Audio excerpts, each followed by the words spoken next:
Okay, I'm going to carry on here. I'm going to go back to the lectures from the one book. They're going to talk a little bit about interrupts today. I don't have my headset, so I'm going to have to try to stay close to the desk here, which I normally do anyway. But we're going to talk a little bit about interrupts in a little bit more detail. And then I'm going to pull up Blinky that's driven by the timer interrupt.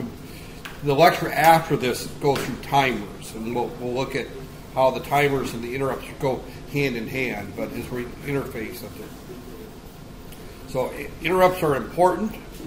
Interrupt, I talked about it before. I'm going to go into more detail. Right there. So an interrupt is an occurrence of a condition that causes temporary suspension of the program while the condition is serviced. Right there.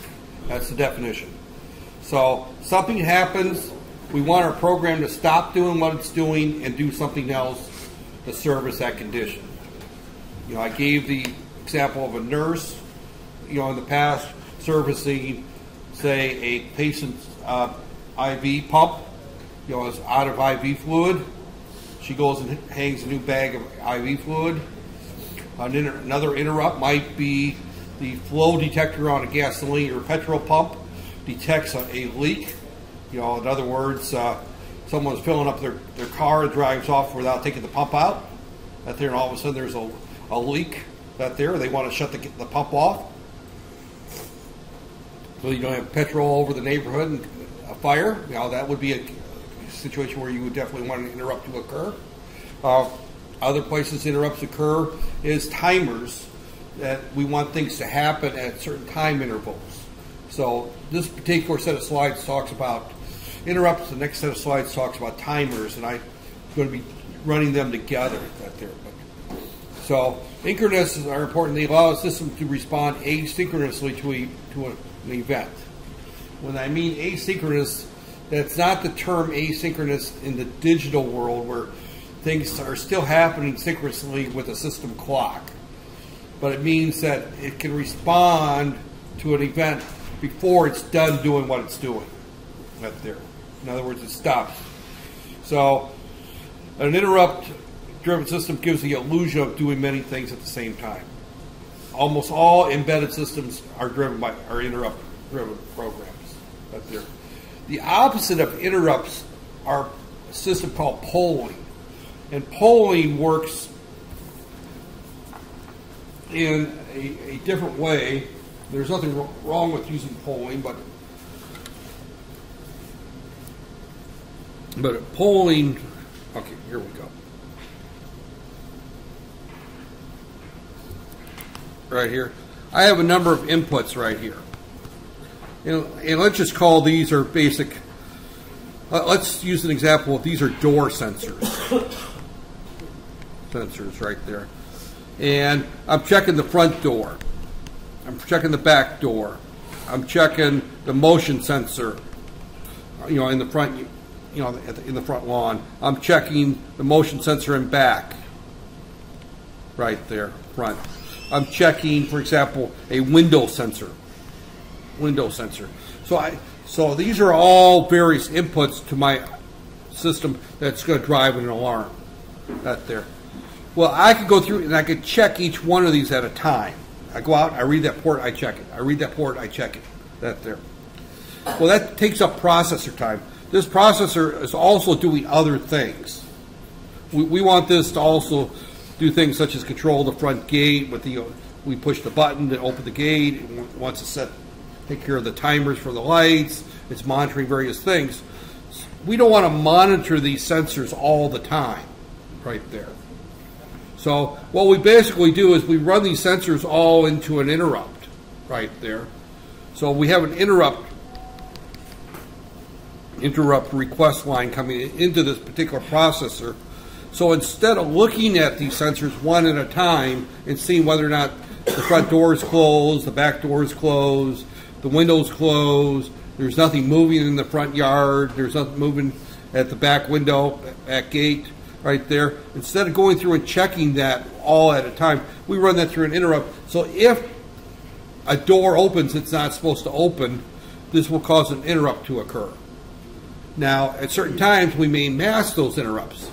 You know, it's in the middle of the day, you're coming and going, people are out in the front yard, maybe your neighbor's standing out there and you're having a, you know, you sit there chatting that there, you want to ignore those interrupts, so we will mask the interrupts that there. But like I said, the difference is polling means that I'm going to go through and check this sensor, then I'm going to check this sensor, then I'm going to check this sensor, I'm going to check that sensor, then I'm going to check that sensor. That's called polling. You go through and you check. Go through and you check. That's kind of like the guard. I don't know if the security guards do it here. I haven't really noticed, but back in the U.S. when I worked in the factory, our security guards walked around with a little time clock, you know, a little clock that they wore around their belt, and they walked around the factory and they would take a key and check in at all the various checkpoints. That they're physically going around and checking each door in the plant, each area of the plant, make sure there's not a problem. That's similar to polling. That's a full-time job. The person's got to take time away from whatever they're doing and walk around the plant and check everything. The other option is to have sensors and cameras around that if there's movement or a door opens, it sounds the alarm and then they can check to see what's going on. That's an interrupt-driven system. Which one's more efficient? Most of the time, interrupts are more efficient than using that there. So when we look at interrupt-driven systems, right there, it gives the illusion of doing many different things at the same time. Our system's not actually monitoring all these sensors. It just gives that there. Now we have a subprogram called the interrupt service routine or interrupt handler out there. You'll hear the term ISR quite a bit. It's interrupt service routine. As we use microcontrollers for various interfacing to various things, we're going to use interrupts right there. Here. The ISR executes in response to the interrupt, generally performs an input or output device at there. Now, one of the things it might do in the case of our door sensor, it may turn on a camera so we can see what's going on. It may start a recording and sound the alarm. So you know, our system triggers the interrupt. There's movement at the front gate. So the first thing the sensor is going to do is it's going to turn on a camera and start recording what's happening there. So if there's a thief trying to climb over your gate, you got a nice video of that there. And then you upload the video onto the internet. That way, so if they steal the computer inside, the recording's not stolen with it. That's always been one of the problems with recording systems, is that the thieves steal the recording systems. So nowadays, most high-end recording systems will upload video onto the internet, so that they're or into the cloud. So, but again, it executes. So we write the code that's going to handle this sensor. So we record it, we sound the alarm, we turn on a light. Maybe we do all three. We do them all three at the same time, right there. Maybe we turn on a very low power light that the thief doesn't notice, so that we can record it, get a good image of him on the recording. Then we turn on the bright light to scare him away. So we got his picture to pass on to the police, along with scaring him away before he gets over the gate. Right there. So we have all that there. But again, once we service the interrupt, right, then we're going to return back. So when the interrupt occurs, the main program temporarily stops what it's doing and branches to the interrupt service routine. So the interrupt service routine has to be written to specifically handle that type of interrupt. Now, you can share interrupts on the same port, hardware interrupts. But then once the interrupt occurs, you have to go and read from a particular port to find out what the interrupt was. There used to be a chip for the 8086 called the 8259 as interrupt service handler, that you would tie 16 different pins to it, and then you could pull the chip and ask what interrupt occurred, so then you can set there. Our chip is not quite as complex. Right there. If an interrupt occurs, we've only got 2 or 3 external interrupts. We have a number of internal interrupts up there. So once we've serviced the interrupt, then we're going to return from interrupt right there. Now we haven't talked much about calling subroutines yet, but a subroutine will always end with a return. Now we're going to be writing most of our code in C, so the C compiler will actually put in the return from interrupt command for us. If we write our code in assembly language, we would have to end it with the return from interrupt. But the C does that for us. Now this is the overflow process that occurs right there. This is our reset. A reset is a highest level interrupt right there. It's going to execute our main code. Now if you recall, when we wrote assembly language code, we used something called, we did an org 0 and then we did a long jump to main right there. We did that at the beginning of our code. Well, as it turns out, we'll look at the interrupt vector table out there, and the interrupt vector for reset is 0 right there. So if an interrupt occurs, it goes at location 0. So reset occurs, it goes to location 0, 0, 0, 0 in the code memory and starts executing code, and that's almost always going to be a long jump to main right there. So this is your main code.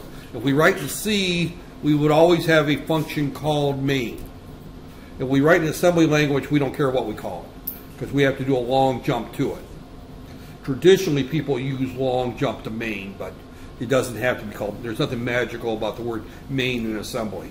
In C, main is a key function. That is the function called when you first run that. An interrupt, so it's executing code right here. Now, if this interrupt didn't occur, it would just continue on going right here. So the interrupt breaks the code cycle right there. So it's going to finish the current instruction. Now, when I say it's going to finish the current instruction, if we're working in C, it's going to finish the current assembly language instruction that was generated by the C compiler. It doesn't finish the current C instruction. So if the current C instruction, converted to like 6 different assembly language instructions, and some of them do. For example, if I had X is equal to A times B, and these are all floating point or long integers, 32-bit integers, some of you were in the microprocessor class where we wrote a program to add or to multiply 2 16-bit numbers, and that was quite a long program right there.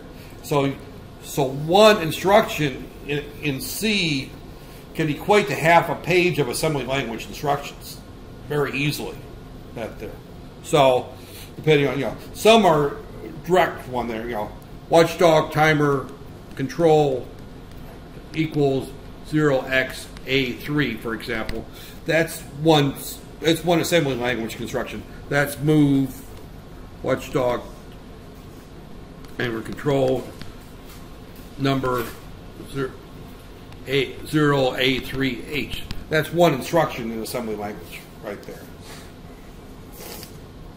Right there. See, that's a one-to-one instruction here, right there.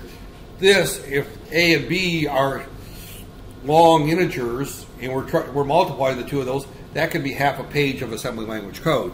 So when I say it completes the current instruction, that's the current assembly language instruction, not the C language instruction, right there. Because you got to remember that everything occurs at the machine language or assembly language mode. When we write in C, it's translated to assembly language, right there. So the processor never sees the original assembly or C code. When we're debugging that there, the debugger keeps track of that there. So once we do that, a series of things happen. The first thing that happens is we push onto the stack our program counter. The program counter is a 16-bit number that contains the address of the next instruction to be executed. That's pushed onto the stack right there. The other thing that pushes onto the stack are the registers R0 through R7. Right there. That's why the registers have a distinct advantage at times over memory locations, because if an interrupt occurs, whatever is in the registers is automatically saved. That there. So that's automatically saved. Then we execute. Now, notice that we reverse the order. We push the registers on the stack and we pop them off the stack. Now, if we push R0, R1, R1, R2, we're going to pop them off in the order R7, R6, R0 right there. We push them on in reverse and pop them off in reverse order. The stack is a last in, first out. Right there. So whatever the last thing we put on the stack is the first thing we pop off the stack. That there. So that there. So we pop the registers off, we pop off the program counter. That's really what happens that there. Now, there's a little bit more to it because we push this on the stack, but then we also put onto the stack, at this point, we're going to also put onto the stack the program counter is going to be loaded up with the interrupt vector table address, of whatever interrupt occurs right there. So this is the flow of what happens right there. So the 8051F20, which is very similar to our processor, supports 22 different interrupts. Now ours doesn't have quite as many right there. We've got interrupt 0, but I don't think we don't have 6 and 7, and we only have 3 timers here, right there. So we don't have quite as many timers. We do have the overflow interrupt, and we do have the UART interrupt, right there, 2 interrupts. But we have a large number of interrupts available to us. Given the tiny size of our processor, there's a lot of interrupts out there. So each interrupt source has associated an interrupt pending flag. It's located in the special function register. When an interrupt meets a valid condition, the impending flag is set to 1. That's there. So we have to clear the flag because they're level sensitive. First thing we go into an interrupt is we clear the flag. All right, that's the first thing. So it's not called over and over again right there. So there. Now, one of the important things to keep in mind that all interrupts are disabled after a system reset. So the default when we reset the system is that we disable all the interrupts but the reset. All interrupts are disabled right there upon power up. So we have to enable interrupts if we want to use interrupts right there. This is the interrupt vector table part of it right there. This reset is the highest level right there. This is the order of priority right there. If 2 interrupts occur at the same time, the one of higher priority is set. Now, you can define an interrupt as a low priority right there. If it's set to a low priority, then anything that has not been set to a low priority is processed before that.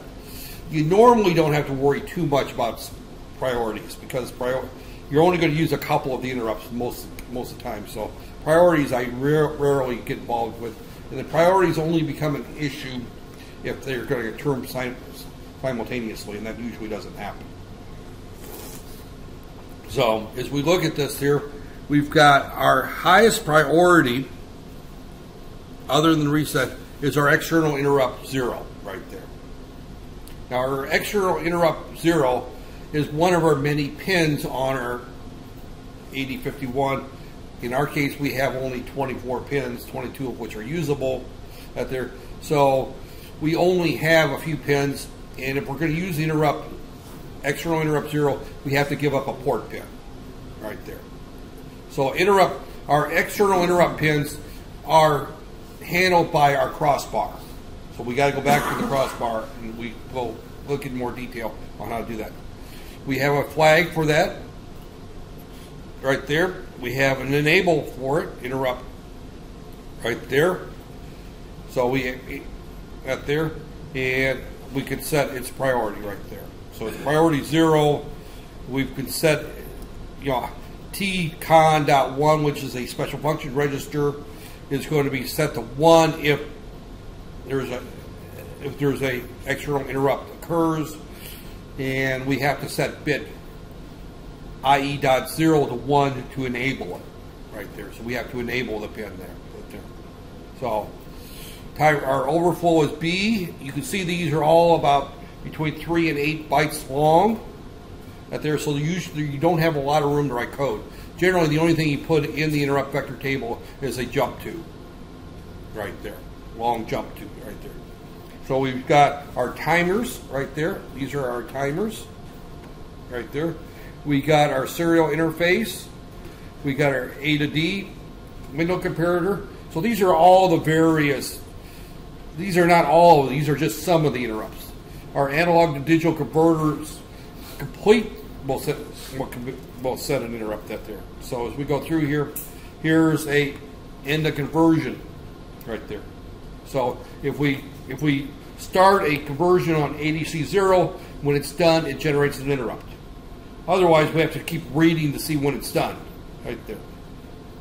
So we have some comparators, we have more timers, there's our 2 ADCs, some more externals, here's our UART, here's our external crystal ready, this generates an interrupt. So you can see there's lots of interrupts out there. So this is just getting into something that they're in the event 2 simultaneous, which rarely occurs, or an interrupt is occurring while another one is being serviced. Now this does become an issue right there. Is I'm interrupting a low priority interrupt, a higher priority comes along, it will stop servicing the low priority, service a higher priority, then go back and finish the lower priority. So I could be trucking along on main, interrupt. This is low priority interrupt right there. So I'm doing my low priority interrupt, I get tamed with a higher priority interrupt. Right there. So I do this, then I go back and finish the low priority interrupt, and then I go back and operate main. So I can do multiple jumps in there. So this would have at the end of it an RTI, which would then pop off the information to take it back to here. And this would have an RTI, which would pop off the information to take it back to here. Now, one of the things that this doesn't talk about much, but one of the problems we run into is our stack. The stack is a place in memory. It's got to be in data memory, where we push all these various addresses and registers. Every time an interrupt is called, we need 9 positions on the stack. And the reason there are actually 10 positions on the stack, because the program counter is 2 bytes, and R0 through R7 is 8 bytes. So we have to make sure that we have at least 10 memory spaces allocated for our stack. If interrupts are allowed to interrupt other interrupts, then we need 10 for every embedded interrupt. So it gets pretty nasty out there. Typically, to be honest, most people that get around this problem will disable the interrupts while they're servicing one. So, the first instruction I would have when I enter an interrupt service routine is disable all the interrupts, service the interrupt, and then go back and re-enable the interrupts right there. So, to get around this problem, because if you have interrupting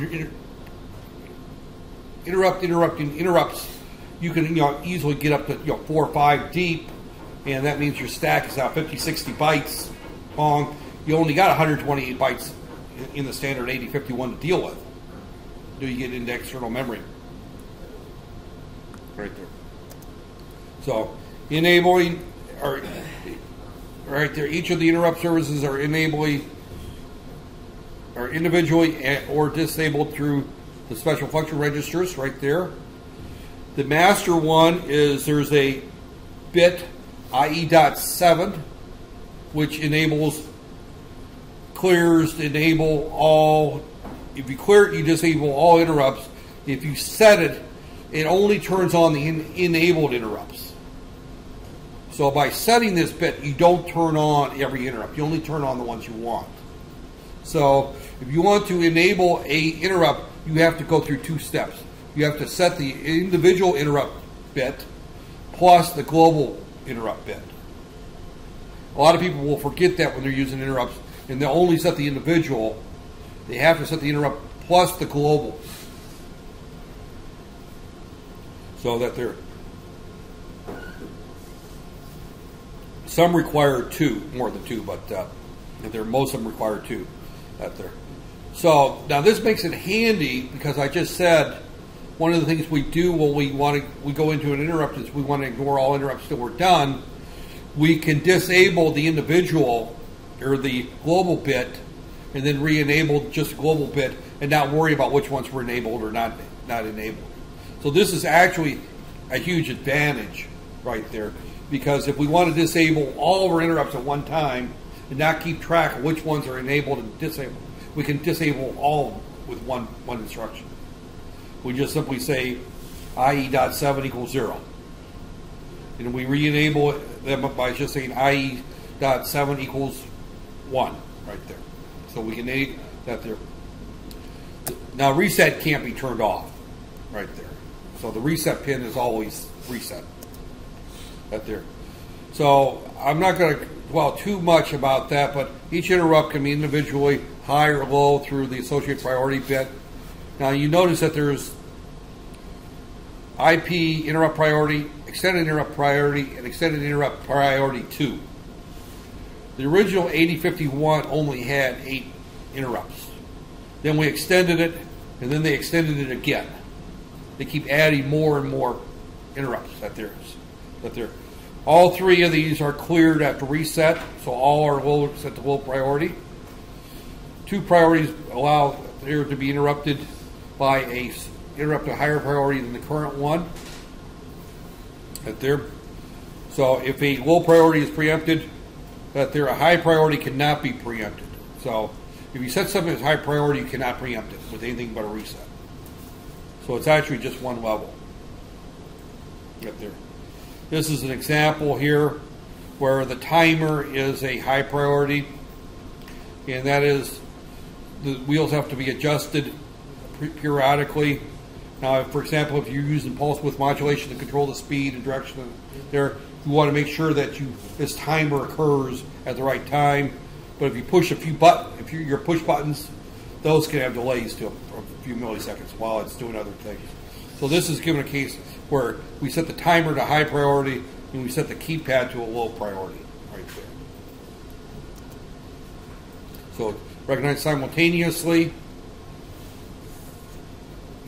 right there. So right there, this just simply says higher priorities. Again, rarely do things happen simultaneously.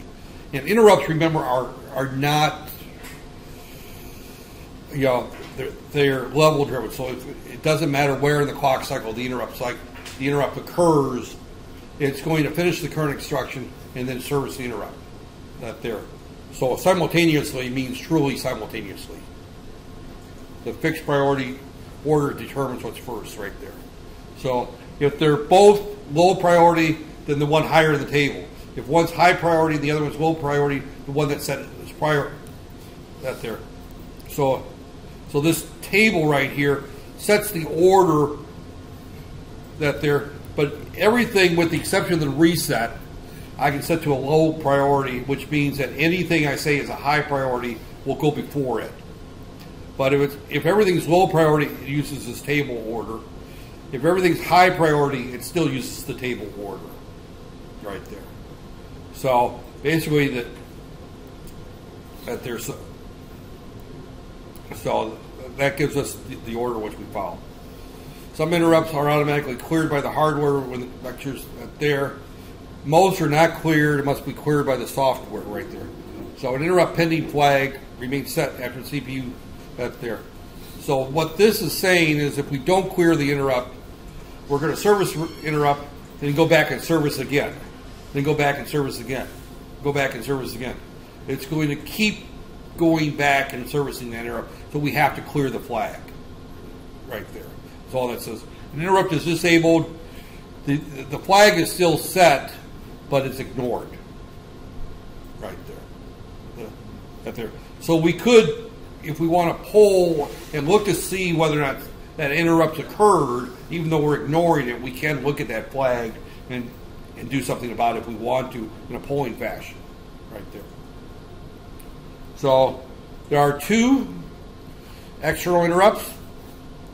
That they're allocated and assigned by the crossbar. Right there.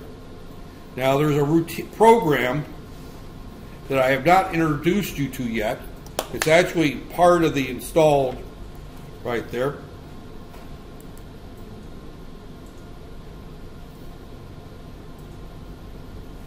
Right there. It's called the configuration wizard, and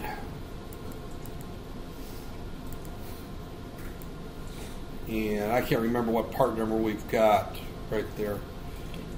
My eyes cannot see that part number on this thing, I'm sure.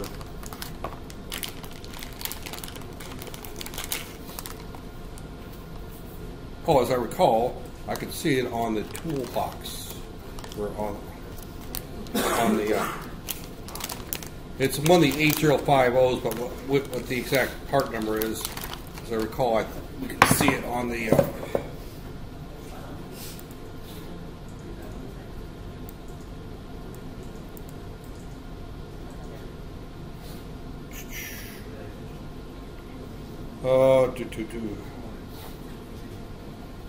User's manual.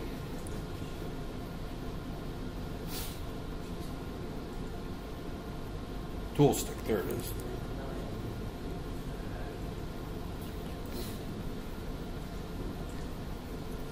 Nope, you can't read it on that there.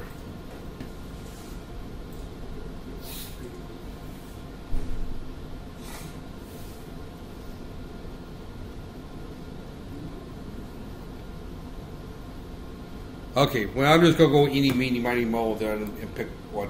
They don't give me the exact. It says DCUG, so DCUG. Well, none of those help me, so I'm just going to grab this one right there. Now this is an interesting program because, and I have not introduced this program to you before, but this is one that actually makes your life much easier if you're actually going to use this, because this is a program provided by Silicon Labs to set up the processor, so you don't have to read the data book right there. And what this does is it writes a function called initialize device, and what this basically does is I can go here on my interrupts here, and I can tell it enable all interrupts right there. Enable external interrupt 0 right there. Right there. Right there. So I can tell it I want to interrupt timer 0 right there. And I got to unplug this to hit the OK button right here. Right there. Sorry about doing that. But notice what this program does for me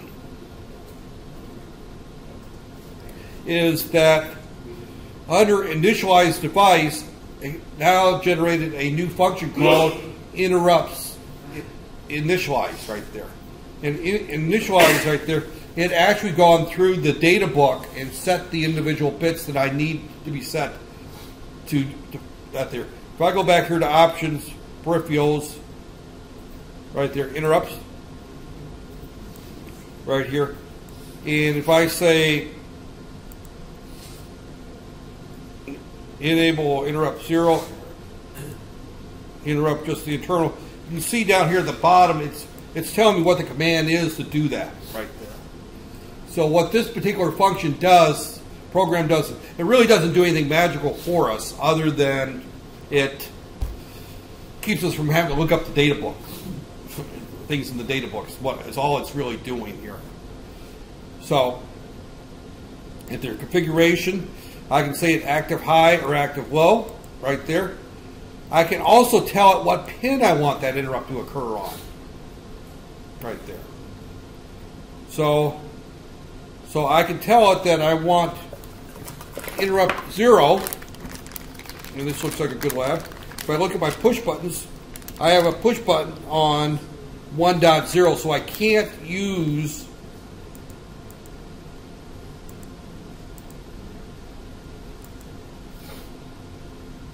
right there one of my push buttons. Unfortunately, because my right there, you see again, this also says if I wanted to use a port as my output, port 1.1 as a push-pull,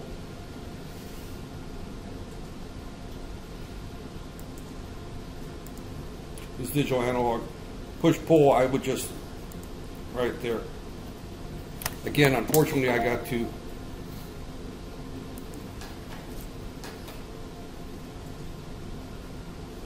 that there. You see, and again, this will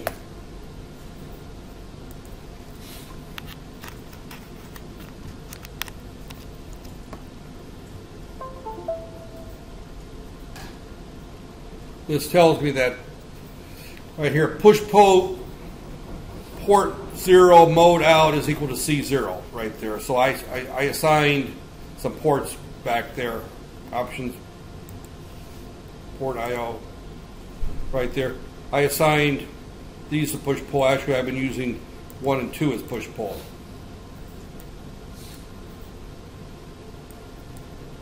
And I hate having to unplug this and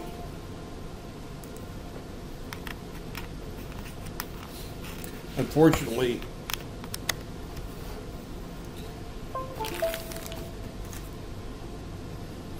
you can see here that I set ports 1.0 and 1.1 as push-pull, which is what we did for Blinky, remember? And this just simply writes to the entire port. It doesn't set the individual bits. But it sets port 0 mode out. Actually, that's on port 1 right there. Or no, port 1. Our push buttons are on ports 2 and 1. Right there is our push buttons. Excuse me. Right there. So unfortunately, they don't give us a push button. So if we want to test our interrupts, we're going to have to do it manually with putting it on the board and taking a wire and jumping it to see that the interrupt occurs. So, right there. So, but this is how you typically will set your interrupts right there. Interrupts right there. Right here. And if we want port 0 to be active low, we set it there. We tell it what pin we want it to be on right there.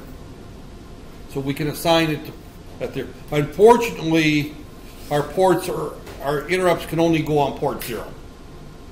Right there. And because our little boards that we bought for 40 ringgits a piece don't give us a push button on port 0, we can't test up the external interrupts by using the push button. We have to plug it into the board and put a jumper and tie it to the VCC that they're to test it. That there. So we will do that probably after the break. That there. I want to do the keypad one first, but we will do an interrupt lab. That there, obviously. That there. So again, right there. Keep in mind that one of the things is when we set the there, we can then set our pins to here. Now again, we can also set individual pins to analog here. Right there.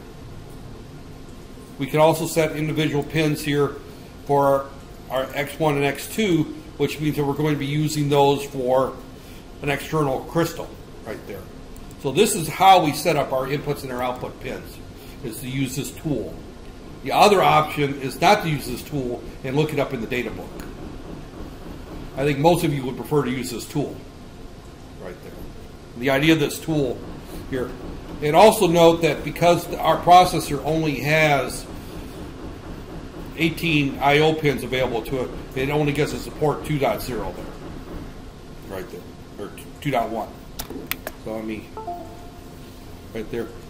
And also, one of the things, you can't see it over here, but on the right, there's a little box over here. Yeah, here we go. Here we go. Where we have to enable the crossbar, otherwise nothing works. That there, and we can disable the weak pull-ups. That there, and we can enable or disable the weak pull-ups. So all that is set up. That there. So again, if we're going to use, say, a UART, it's going to assign these pins. As we go through here, for example, our system clock, right there, our timers. If we're going to be using these timers with externals. Now notice as I check these boxes here, it blocks out pins to where I can no longer use those pins for ports right there. Right there.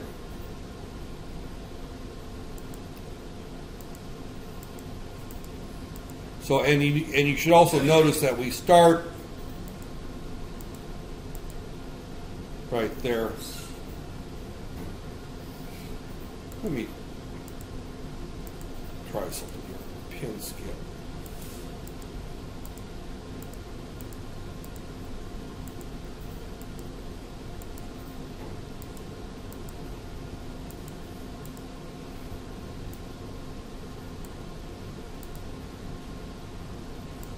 But still won't let me.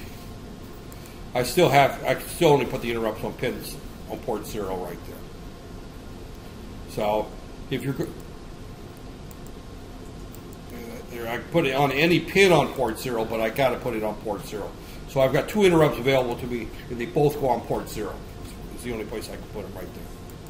So now, once you have this code, the easiest thing to do is I always just copy and paste it into my main program.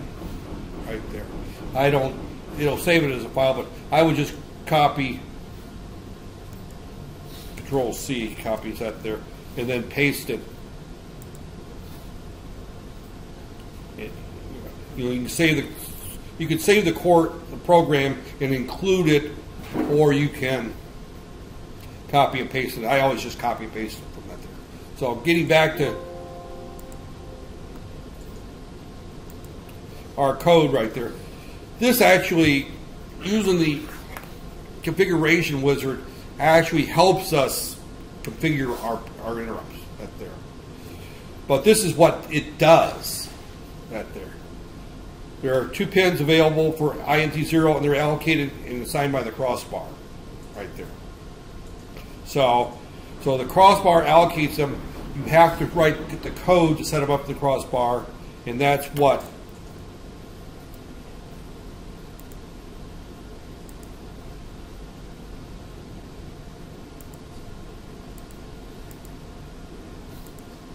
this does. Peripherals, interrupts, right there. So enable all interrupts and enable interrupt 0, interrupt priority. I can then set my interrupt priorities right here. And this is, and we tell it what, figure IO 0. Now you would tell it to skip that pin if you're going to be using it for, and then you have to enable the crossbar. You have to do that step separately. Now they don't have a line here for doing the interrupts here, up there. So you go through there and you have to configure the IO port in order to do that. Now I didn't hit the save right there.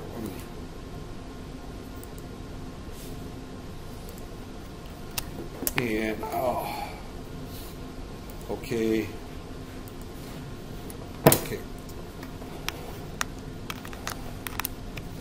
Right there. And you can see it enables a crossbar, enables all the interrupts, and sets, this is the port for setting interrupt 1 on. But there, did I enable interrupt 1?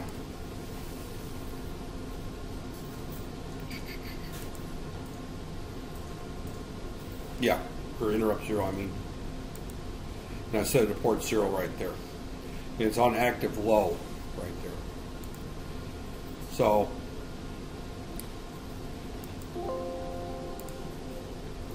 again, those are the steps that we go through. The data book tells us what registers. I don't spend a lot of time with this processor going through the data book because that configuration wizard does it for me. Right there. The only time is when the configuration wizard screws up is when I got to go back and double check things right there. But that configuration wizard, that their external interrupts can be programmed to be level or transition activated. We didn't look at that there. Here, if it's configured as edge triggered, it's automatically cleared. You know, we would still do the clearing ourselves. Flag that there. So there are some other things we didn't go into on that there. So again, as we look at this here, this is the TCON. These are all of our various interrupts right there. These are our flags. We would clear those right there. I'm going to skip these interrupts 6 and 7 because our processor doesn't have those interrupts out there. Interrupt 6 and 7 are only for the higher order, the larger processors right there. Right there. What world we got going on there? These are our interrupt enables, as we mentioned before right here. There, IE bit 7 is an enabled. EX0 is external interrupt 0. If I go back to my,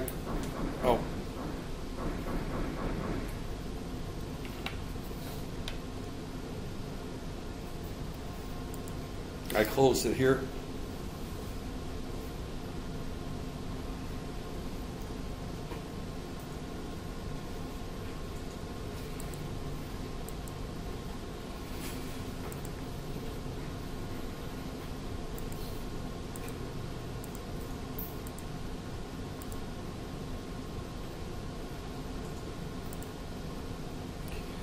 Notice that when I set interrupt there, that sets IE82, right there. So IE82 is 1000, and that's timer interrupt. That's the wrong one. I wanted external interrupt right there. 81 right there. So going back to my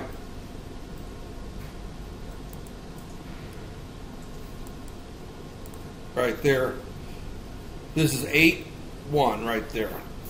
When I accidentally set timer interrupt 0, you see that it set it to 82. So there's bit 1, enable all interrupt, and this is the 2. This is ET timer interrupt 0. It set that one for us right there. So you can see the correlation between the configuration wizard and this table right there. So all that configuration wizard does is it looks this information up for us. That there. It wasn't a very difficult program to write, actually. That there. We have the extended that there, which I'm not going to get into that there because some of those we have, some we don't have. We have the comparator windows, we have program counters, but that there, you can see we have all kinds of various interrupts available to us that we can enable there. These are all really part of this IE interrupt enable. Treat this as one large 24-bit special function register. The highest level enables all interrupts, general purpose flag right there. But don't worry so much about that. Enables timer 2, UART 0, timer 1, external 1, timer 0, or external 0, comparator 1 following edge, comparator rising edge, comparator 0 following edge. What's the difference? This is comparator 1. This is comparator 0. The programmable window comparator. You can see these are all various interrupt sources right there. We have some of them we don't have right there. But we set those bits to 1 to enable them right there. So our priorities are the same thing. So we go through here. External interrupt. We set that to a high priority if you want that to be a very high priority.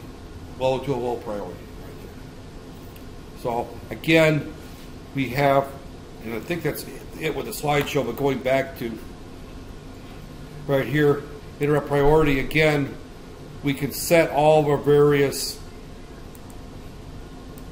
right there, and you can see that it changes the interrupt priority flag right there. Right there. So we could go through here. Notice this changes the extended priority flag right there.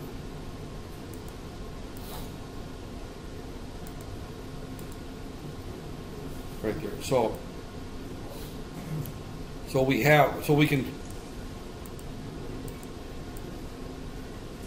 none of them has gone into the,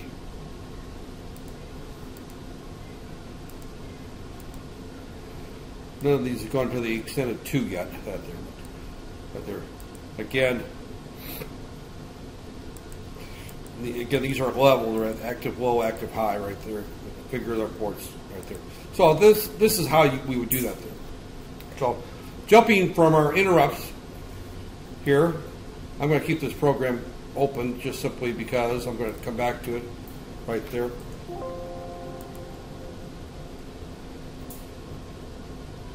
I wanted to talk a little bit, we got time here, to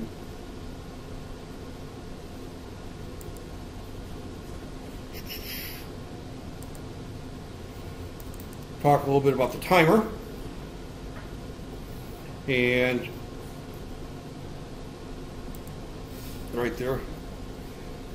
Okay, again, our timers are used for various purposes. We have more than one way to use these timers. We've already seen timer used for blinky on when we look at the C version of that there. So, there, summary of timers, the programming sequence, summary of their timer 0, 2, 3, right there. So interval. So we can do 3 things with the timer. One is we can set interval interrupts right there. That's what Blinky does. We told it that every 200 milliseconds, or every 100 milliseconds, or every 50 milliseconds, we wanted that thing to interrupt the processor and toggle our LED. That's one thing. Event counting. If we wanted to measure the frequency of something, we would count pulses. If we wanted to count how many eggs there are going to be put into a box, we would count pulses. And then the third thing is generating baud rates for serial communications, right there. So in interval timing applications, it's programmed to overflow at a regular interval and the following: set the interrupt timer overflow flag and generate an interrupt. Right there. We can do these for various things that we didn't. One was just the blinking. We wanted things to happen at a certain time. If we want to, for example, input and output analog signals, and we're going to process this there, we probably want to do this as preset time levels right there. So quite often timers are used with our DAC and ADCs right there, and to generate waveforms right there. So event counting is to measure time between events right there.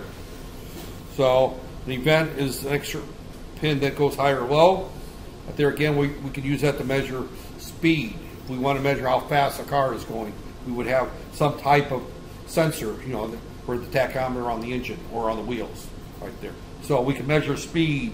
We can measure boxes, and after 300 boxes, switch to another pallet.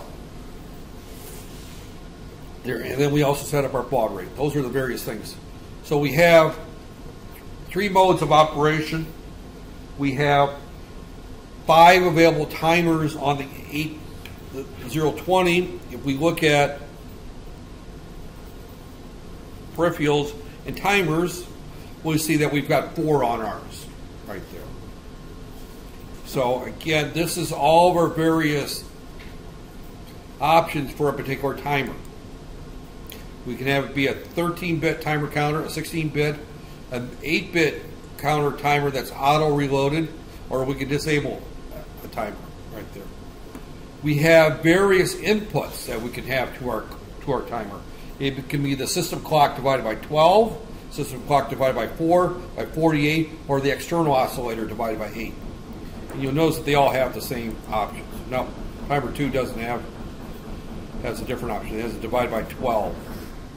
This one, yeah, divide by 12. And this also has a low frequency oscillator divided by 8. So you have more, so you have different options with different timers for your clock to. The clock that there, this is the TL0 in mode 1. Pre-scaled clock input is above. Normally you use a pre-scaled clock input. You could just use a system clock. If you use system clock, notice that it's disabled there. An external timer right there. And configure that. You would then timer 0, and you can assign what bit where it's going to go right there. So you have, these are the various ways we can control our timers right there. And we'll look at, we're going to continue going on through here and we'll get to there. But these are our timer modes: 13-bit timer counter, 16-bit, 8-bit timer counter timer with auto reload. Auto reload means that it's going to reload every time we go through that there. And or we can configure this as 2 separate 16-bit 8-bit counters right there. If we, that there. So we can enable the TH mode 3 only right there. So we would have a timer for the time, the low order byte and the high order byte. This is normally we use it as a 16-bit mode right there, normal operation. But we can also use 8-bit auto reload. That's also very common right there. Right there. So these are what we've got that there. This is here we set the auto load value, initial value, TH high byte, and then the low byte right there. This is right there. That's in our mode 2, which is right there. So we can set the initial value right there. We'll look at it. But you can see these are, again, how we would set our timer. We have all kinds of, but there will not overflow at 25 milliseconds. We won't worry about that there. But going back to my slides.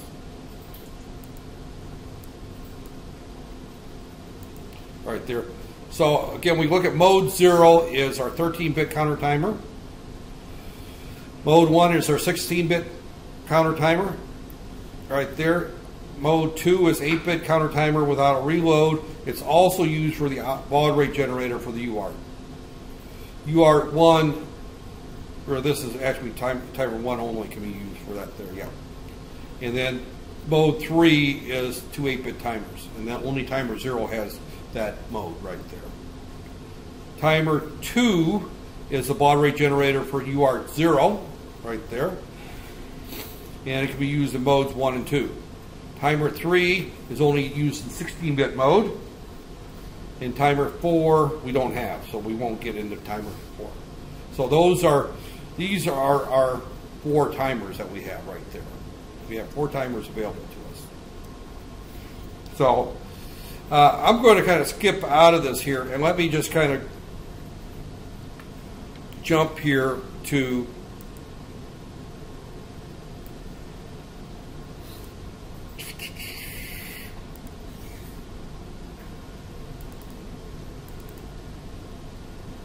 examples. If you want, I'm trying to find the.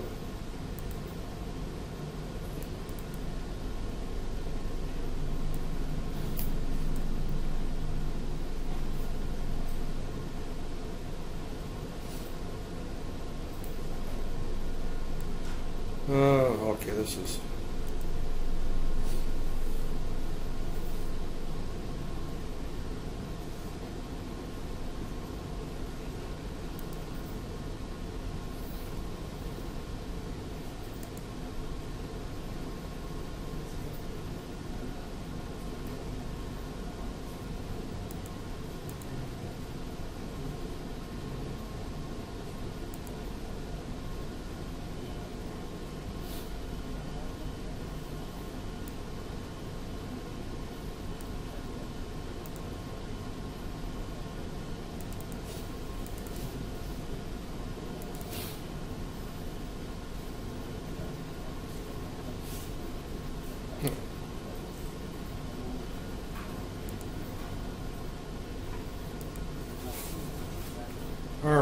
is this?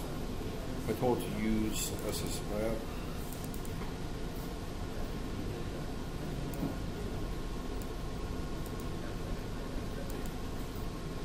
Okay.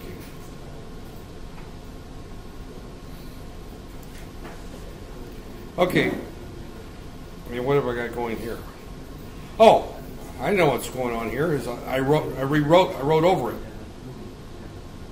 Well, that's okay. The code's still there. Okay. All right. Going back to the original Blinky, this is the one that I did the lab part of it right there. But the original Blinky right here, I left it intact, even though I'll have to right there. This is my timer initialize right here.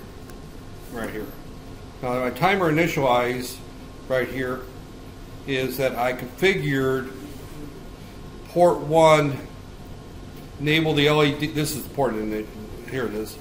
Timer control, stop the timer, clear the flag, use timer 2 as that there, and timer 2 clocked at type right is clocked on based on timer 2 clock right there. So again, we're looking at this here. We're using this as our base, and we have to go through and program this. I don't think I'm going to go into that detail today. You're not going to remember it here. Enable the timer interrupt and start the timer right there. And the only thing that happens when the timer occurs, if we look at this right here, is this configure timer to 16-bit auto reload and generate an interrupt at time interval by counts using the system clock as its time base right there. So if we go back here and we look at my, oh, no wonder this thing is funky. It opened up Freescale. That's the Motorola IDE. We're not using Freescale. If I try compiling this, it won't work right there.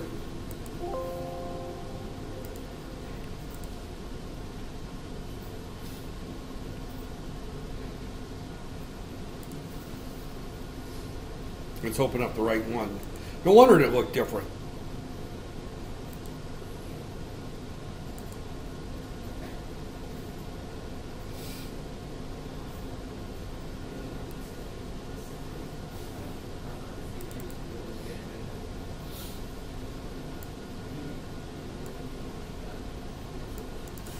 Okay, this looks more like what I'm used to seeing here. Okay, right there. So as we go through and we look at this right here, this is our timer interrupt setup there. Is we stop it, we clear it, we set the system clock right there, and we'll go into more detail on how that's set. This here, timer 2 is clocked. This there. If I go back to my configuration wizard, we're using timer 2. It's in the 16-bit auto reload mode. We're using the system clock divided by 12 right there. We're not enabling this right here. We're enabling the timer. Only enables in mode 2 TLs right there. We enable it. We don't necessarily, we're not giving it these reload values here because that's done in the code right there. So let's go back to our code right there. Is we stop the timer, we clear the flag.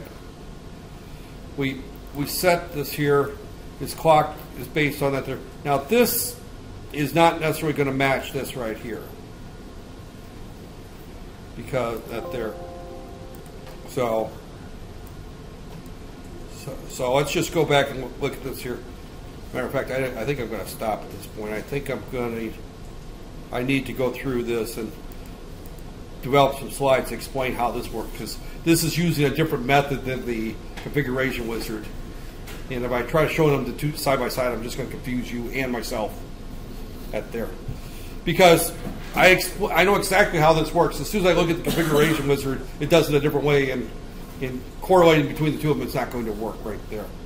So, and this is actually, what this is doing is, this is clearing, this is doing an AND. not, and it's clearing 2 bits is what it's doing right there. It's right there. So this is doing an and equal, and basically clearing all but 2 bits is what it's doing. It's the clock control right there, and that does it differently than what the others up there. This uses count to initialize the reload values right there. And set the reloaded that there. Counts we're passing it. We were passing it right here. Timer 2 initialize, and this was 10. It was like 2. We were playing with those numbers right there. Because if we let me just rerun this here. Copy.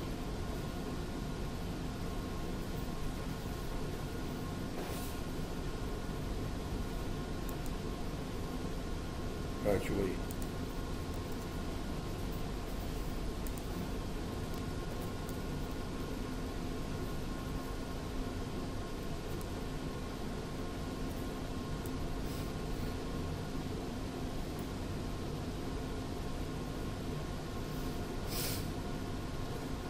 oh, I broke something.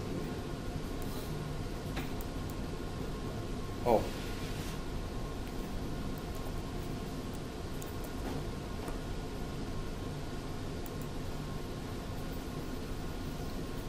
And what's the other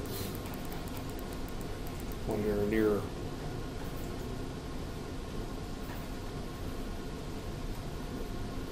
Oh.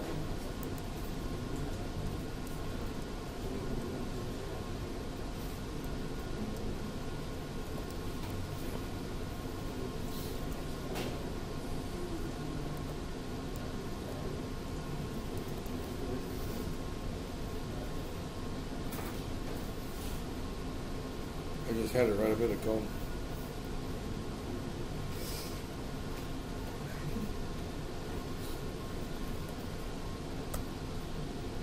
All right, that should be right.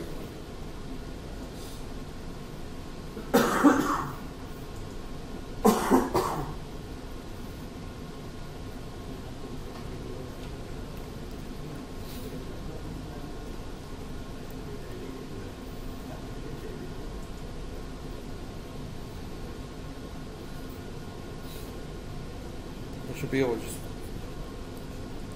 okay, yeah. That time I took it. I don't know what I was doing wrong that time. Right there.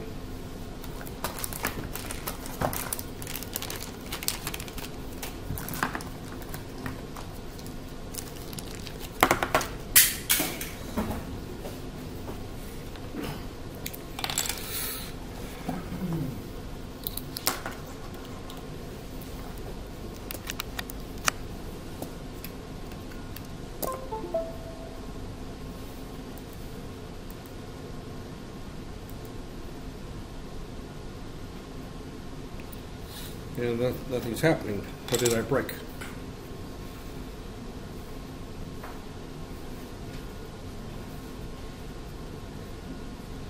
Port 1.1. Oh, maybe I'm looking at the wrong one. It's not flashing.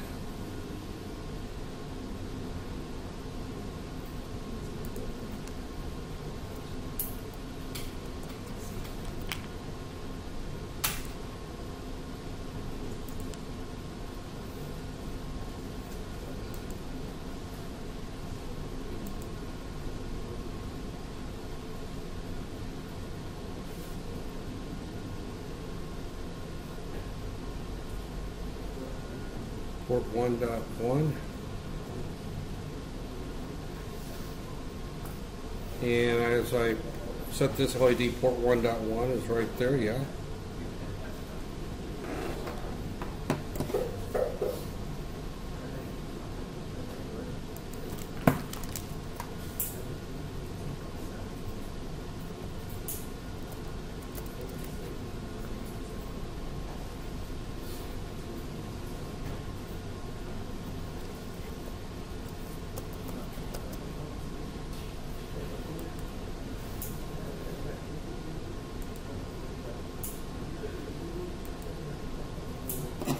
and it's not turning my LED on.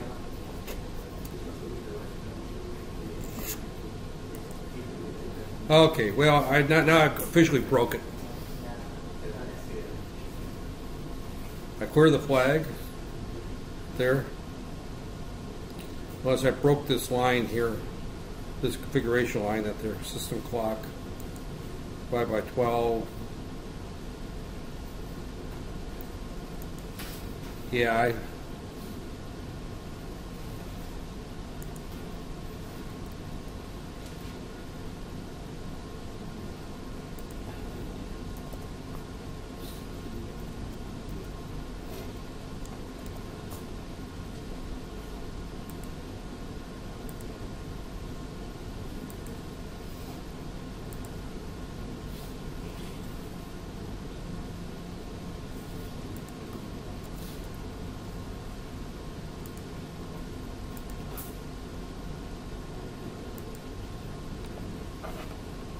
you know what?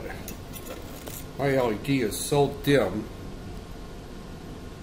I can hardly see it right there. I wonder if my board is fried here.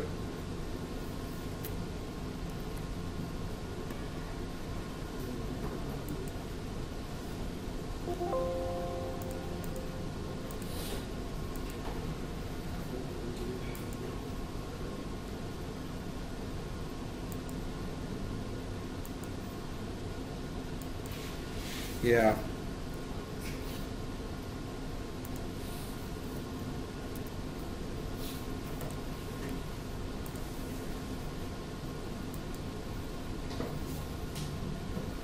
All right. I'm not seeing it blink either. There's something not right here.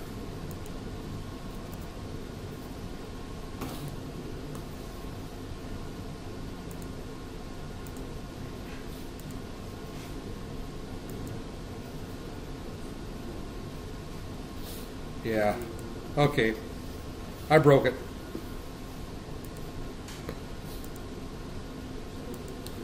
Time to say, yeah.